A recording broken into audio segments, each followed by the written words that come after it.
Ba-da-da-da-da-da-da. Oh, don't it always seem to go that you don't know what you've got till it's gone?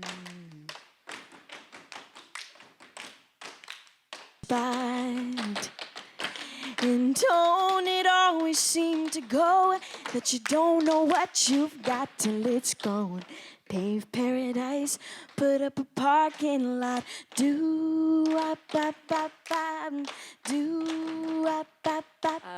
So Scott has been at this conference since the second one. It was 1983. And for someone who's been around this conference for that many years, I just think he has so much to offer in terms of the history, the field. You've seen him in action if you saw that workshop. He just lives and breathes phenomenology. And it's my pleasure to welcome Scott Churchill this morning. Thank you. Ralph Acampora studied at Yale and the City University of New York before going to Emory for his doctorate in philosophy. Currently, he's an associate professor of philosophy at Hofstra University in New York, where he conducts research in the fields of environmental ethics, interspecies ethics, and animal studies. He is at home in the fields of existentialism, hermeneutics, phenomenology of the body, postmodern thought, and ethnophilosophy. His first book, Corporal Compassion, Animal Ethics and the Philosophy of the Body, was published a decade ago, and in 2010, he published and edited a volume entitled Metamorphoses of the Zoo, Animal Encounter After Noah.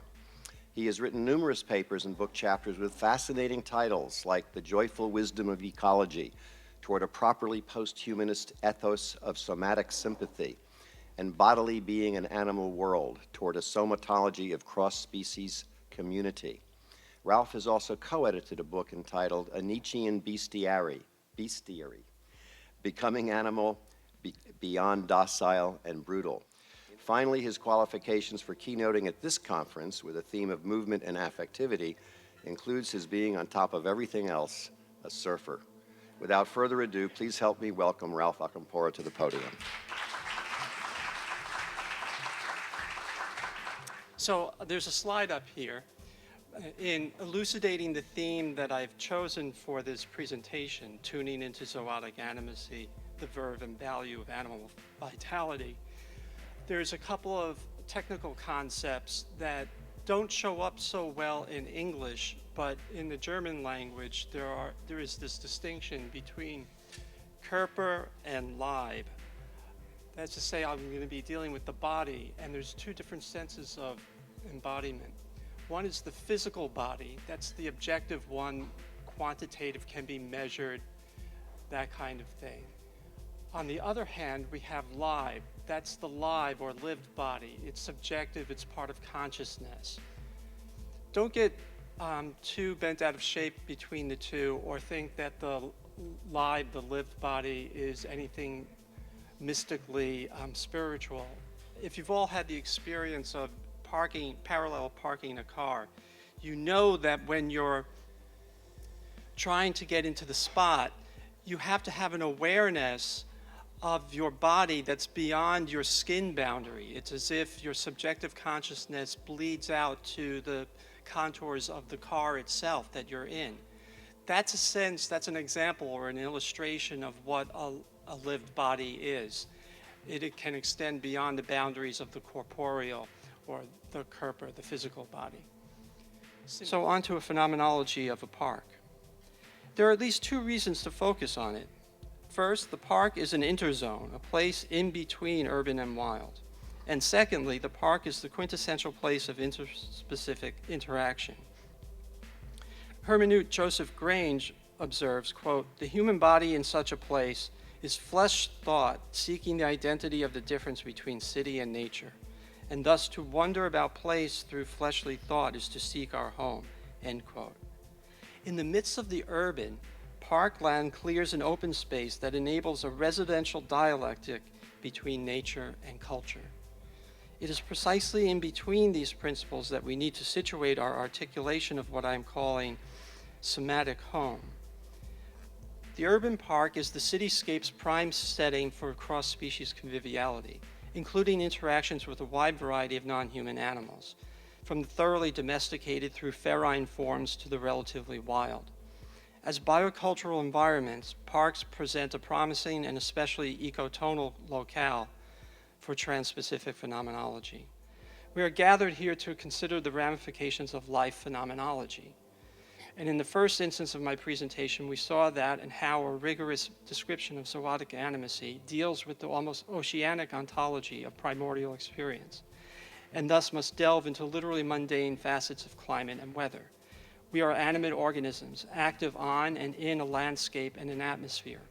Examination of these conditions led us to recognize some basic commonalities amongst life forms, namely that in their comportment, they tend to be ontologically residential and existentially convivial.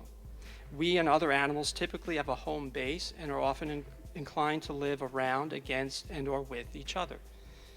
That is not all we learned, for we also saw that zootic animacy is not neutral, but rather is a carrier of values. Life is always worth something for a living entity or force.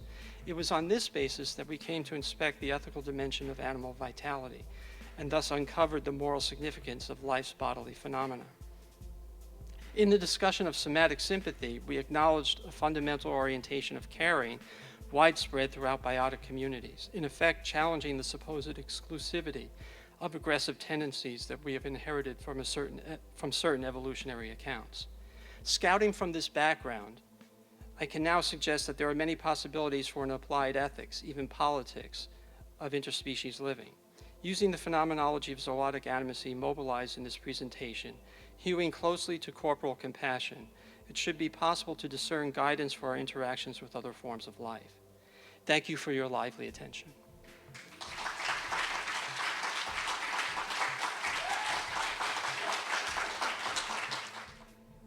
Well, thank you, Ralph, for a very illuminating and brilliant talk. I'm going to try to just respond to a few points of it here. When I encountered Ralph's book, Corporal Compassion, Animal Ethics and Philosophy of the Body, a decade ago, it was the single most challenging and at the same time rewarding read that I'd come across in years, aside from the primary source texts of folks like Heidegger and Merleau-Ponty. Like David Abram, whose work I became familiar with a decade earlier, Ralph's works draw heavily from both Heidegger and Merleau-Ponty and a multitude of other deep influences. In a tour de force of both intellectual and passionate effort, Accampora offered up the most intriguing and challenging exploration of the ontology of animal life and of our relations to animals, as well as a discussion of the ethical imperatives that issue forth from this experience that I had ever seen. Ralph built his thesis upon an inventory of every imaginable way of conceptualizing animal life and human-animal relations, reviewing all of the subtleties and shadings of the existing ontological and ethical discussions. Accampora's thinking does not stop at the level of ontology, but utilizes his insights into animal being to chart the course for an articulation of ethical principles that would guide our comportment towards animals.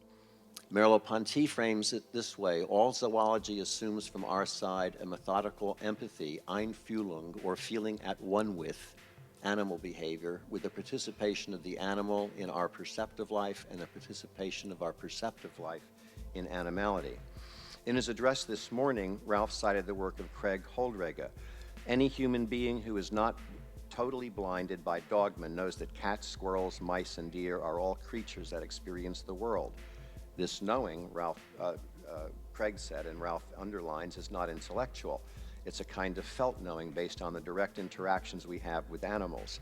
He offered an example to us in the mole, and our way of imagining our way into the mole's experience through empathy. And that's why I wanted to bring in the Von Uck School, because he doesn't use, and he also criticizes sympathy, empathy, and wants to call it participatory observation.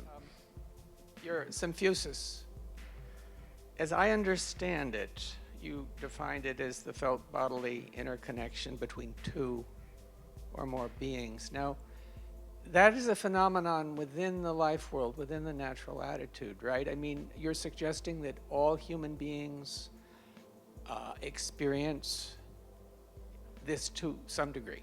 Yes, yes. So my first question is, why is it that some human beings experience this much more deeply than others. And I guess I would move back to what Maxine just said. We've got to bring in feeling here as well as body. And I'm puzzled as to why that's not.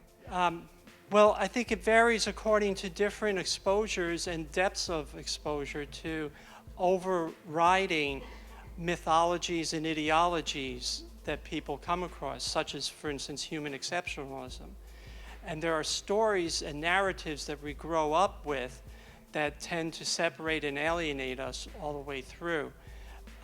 From once we get beyond childhood, we're told to grow up and disassociate from animal life, even though that's an important part of a child's imagination and life experience, and they leave that behind.